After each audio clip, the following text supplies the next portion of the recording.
Buen día, me toca exponer un resumen de la clase pasada sobre el tema de la tipicidad. Primeramente, ¿qué es? De acuerdo con el autor Jiménez de Azúa, la tipicidad es el encuadramiento de la conducta que realizó un individuo en algún tipo penal. Ya con esto dicho, nos podemos adentrar en la evolución histórica. Grisanti dice que la tipicidad cumple con una función de conocimiento y de concreción de la antijuricidad a los efectos penales. Esta alude que la tipicidad ha pasado por 3 etapas. En la primera etapa se encuentra Belling. Él dice que existe una absoluta independencia entre la tipicidad y los demás elementos del delito. En la segunda etapa tenemos a Meyer, que él afirma que la tipicidad cumple una función indiciaria con relación a la antijuricidad de una conducta. En la tercera y última etapa tenemos a Mesger, que él sostiene que la tipicidad no es meramente un indicio de la antijuricidad, sino que es algo mucho más importante. Luego tenemos el hecho concreto y el tipo legal.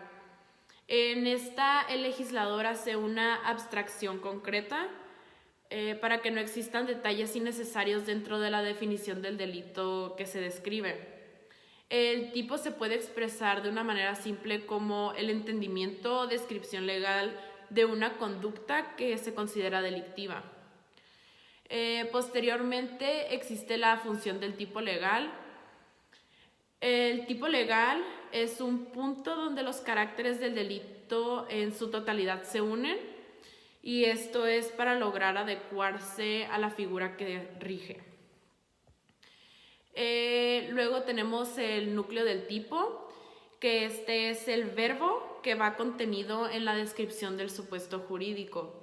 El propósito de este es delimitar la acción. Pues existen diferentes referencias. Primero describiré las referencias al sujeto activo. El sujeto activo es el individuo que comete la acción antijurídica, ya sea de manera directa o indirecta. Después tenemos las referencias al sujeto pasivo y al objeto.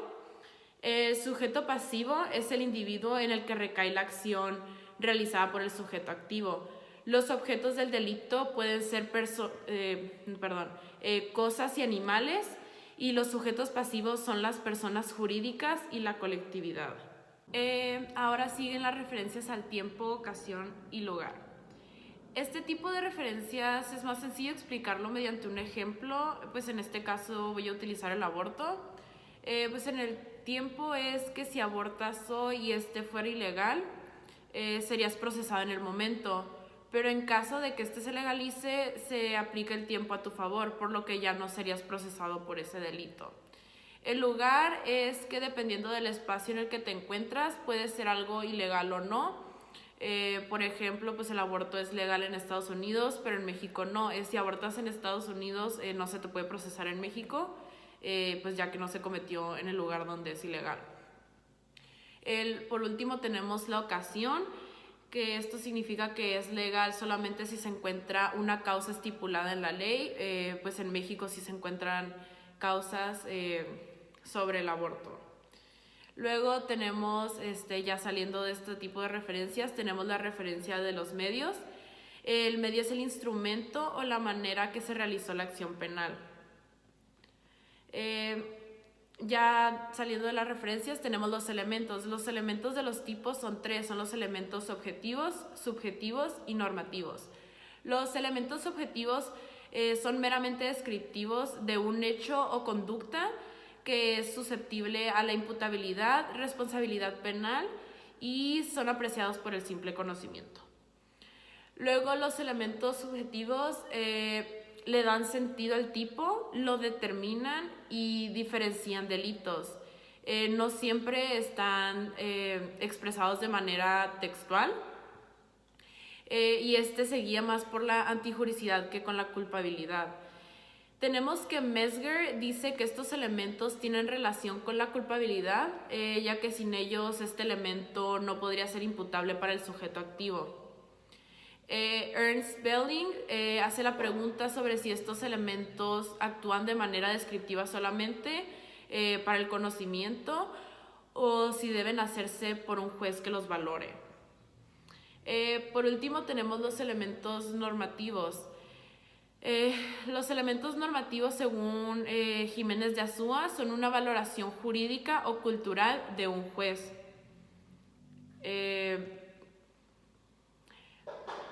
Meyer dice que al relacionar estos elementos con la antijuricidad, un hecho pasa de ser base del conocimiento a ser la base de la existencia de una cosa. Por otro lado, Belling dice que se deben llamar referencias jurídicas, ya que si no se llaman de esta manera, se delimita la conducta delictiva. Por último, tenemos que Wolff dice que los tres elementos tienen carácter normativo, puesto que son conceptos jurídicos que se pueden valorar.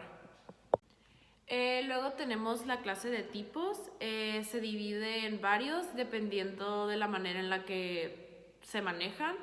Primero tenemos que es por la conducta, que este va de acuerdo al comportamiento del sujeto activo. Se divide en dos, en acción u omisión. Luego tenemos por el resultado, que este deriva de la consecuencia de la conducta, puede ser formal o material. Luego tenemos por el daño, que es mediante la afectación que causa el delito a un bien jurídico tutelado. Puede ser por daño o por lesión. Luego tenemos por la intencionalidad. Esta es subjetiva y difícil de probar. En esta se puede, depende si existe la intención o la no intención. Se divide en tres, que es el culposo, el doloso y el preterintencionado. Luego está por el número de sujetos, que su mismo nombre lo dice, es por la cantidad de personas que cometen el delito. Luego está por el número de actos, que es la cantidad de acciones que existen en el delito. Luego va por su duración, que es el tiempo desde que se comete el delito hasta que se consume. Se divide en cuatro, que es el instantáneo con efectos permanentes, el continuado y el permanente. Luego está por su procedibilidad, también lo dice el nombre, que va de acuerdo a la manera en la que se procede contra el delincuente. Puede ser por oficio o por querella. Estos se explican dentro de la misma ley.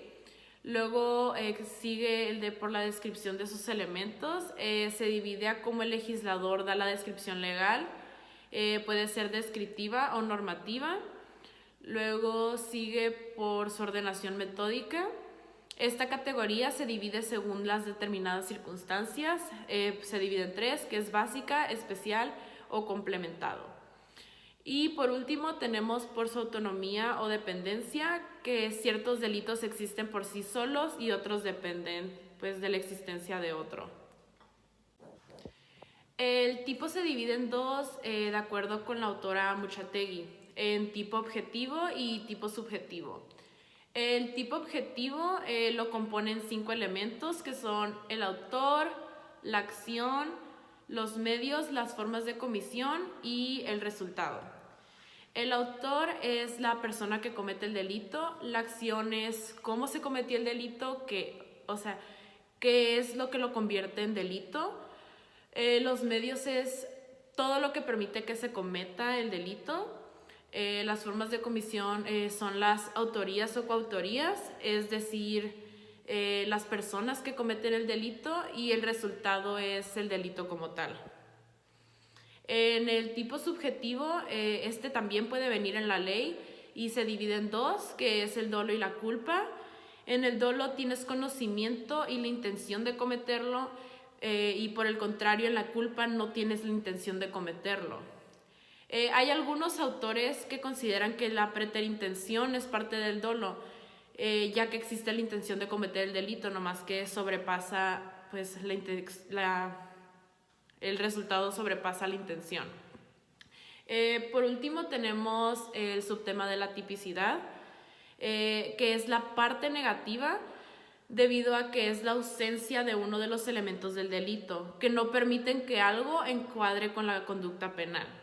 Se puede dividir en dos, que es la tipicidad objetiva y la tipicidad subjetiva. La tipicidad objetiva es cuando no existe un resultado o causalidad entre la acción y el resultado. La tipicidad subjetiva es cuando el actor no sabe lo que hace y tampoco lo habría podido saber.